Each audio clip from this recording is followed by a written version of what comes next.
everyone. I'm Mara Warner, Senior Communications Coordinator for Girl Scouts of Eastern Iowa and Western Illinois. Welcome to Media Girls, a group for Girl Scouts interested in traditional, digital, and social media. Today I'm joined by Tammy Seitz, and she's going to teach us about the world of radio. She's a host on KIC 104.9 here in the Quad Cities. Thanks for joining us. Thanks for having me, Mara. Yeah, of course. So before we jump into the ins and outs of radio, we're first going to do a tour. Well, you're in the KIC 104.9 studios, and if you want, I'll turn up some music. We're playing some Michael Jackson right now. But this is our audio board, so this is essentially the brains of what we do here. Everything is run on a computer now, which means all of our music selections are on there, and when we speak, we hit a button here and that activates this microphone. When you look around the studio, we also have 2 other microphones so that we're able to interview other people at the same time. We have many devices. We use different software to record audio bits. We can do that in advance if we want and then play them back at another time. It's a very popular way of doing radio right now. It's called voice tracking. And I'm actually on the air right now even though I'm talking to you guys. So it's kind of a neat thing. So as Media Girls, I know you guys are interested in the field of radio. So today Tammy's going to give us some proper techniques, some etiquette, even a little bit of information about her career in the radio field. Great. Yeah. So how long have you worked as a host? Here at KIC 104.9, I've been here since July, but I was also an on-air personality at another radio station for about 5 years. Okay. So quite a few years kind of in this field, Yeah. like off and on. Well, what made you want to go into this field? Okay, well, the high school reason is that a boy I liked in high school told me that I had a really sexy voice. So I thought, here's my field. But really what he did was just make me explore other options. And I had never considered broadcasting until it was brought to my attention that I might have some talent. Yeah. What do you recommend for anybody that wants to work in radio? Learn to write. Write. Because even though I speak a lot on the air and it seems like I speak off of the cuff, you have to know how to write. As a radio personality in this day and age, we all have to write blogs.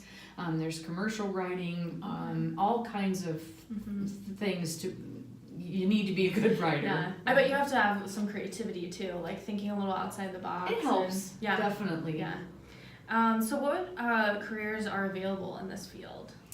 Well, and I chose broadcast communications just because there were so many different things I could do. I can perform. I was a TV news reporter. I worked in marketing. I've taught.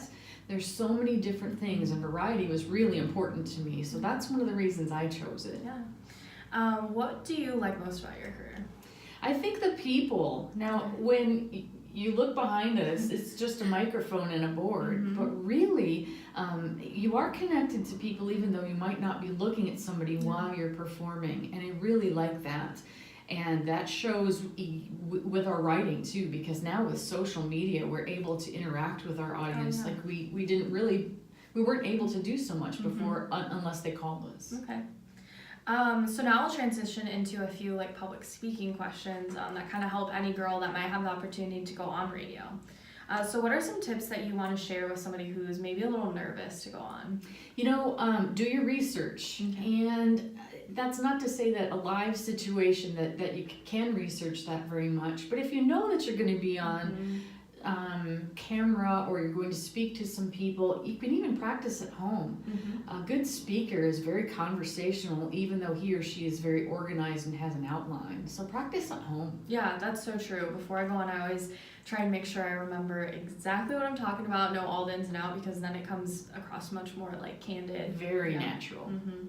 What are some recommendations for how to speak into a microphone? Well, and that takes some practice, and you want to set up a microphone and just play with it. When I was a young kid, I had a microphone in my little cassette player, and I would make weird sounds just to see what I could do. And I learned how far away I needed to be from the microphone and whether the words that started with a P would pop or not. Okay. So you learn that proximity, and you also have to learn the types of microphones that you're using because they pick up sound in a different way. Gotcha. So if a girl was going on radio, maybe ask that before going on to the host or something? Absolutely, and always do a little test recording, a little test first, always. What are some recommendations for like do's and don'ts for responding to questions on radio? You know, the biggest mistake I think that we all make is that we don't listen enough.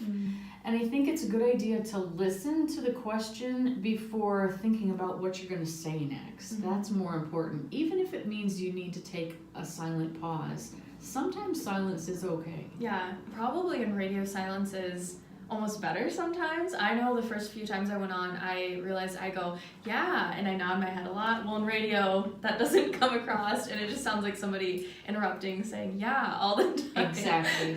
So that practice thing would definitely come in. Exactly. What should someone do if maybe they like mess up? Well, in the day and age of digital recording, usually you can go back and do it. But in Mhm. live circumstances, you don't always get that opportunity. Yeah. And again, I would say stop, be silent, gather your thoughts, or you can just simply say, oh my gosh, you really messed that up. Can we try it again? And just be so natural and easygoing because we all mess up. Yeah, definitely. So what are some stories that maybe on the radio you might find most interesting to bring up when you're interviewing somebody? You know, day-to-day life, you'd be surprised. I would be a terrible sports announcer because I don't live that lifestyle unless we're talking about the Iowa Hawkeyes. But really it's about your life. So my audience is very similar to me. So they might relate to a story, I would say, about taking care of my grandbaby, or a new store that's opening, or just something silly about signs of spring happening in the Quad Cities. Always try to avoid anything political or anything controversial unless that's your job. Yeah, especially in Girl Scouts, just making sure all of our positive, fun stories. I mean, Girl Scouts do so many cool things to help their communities, and that's always probably good things to bring up. Exactly, and think about, you don't like to turn into the radio station to hear somebody complain about his or her day every day. Yeah. No, you're listening for like fun stories. Uplifting. Yes. Well, Tammy, thank you so much for joining the Media Girls program and helping us out. It's been really informational today. Girls, if you have any other questions, you can always email me. I will pass those along to Tammy and get them answered for you. If you're not already a member of Media Girls, if you click the link below in the description, you can join our program. But thank you everyone for joining us today, and remember to subscribe to Girl Scouts of Eastern Iowa and Western Illinois on YouTube. Thanks, Mara. Thanks.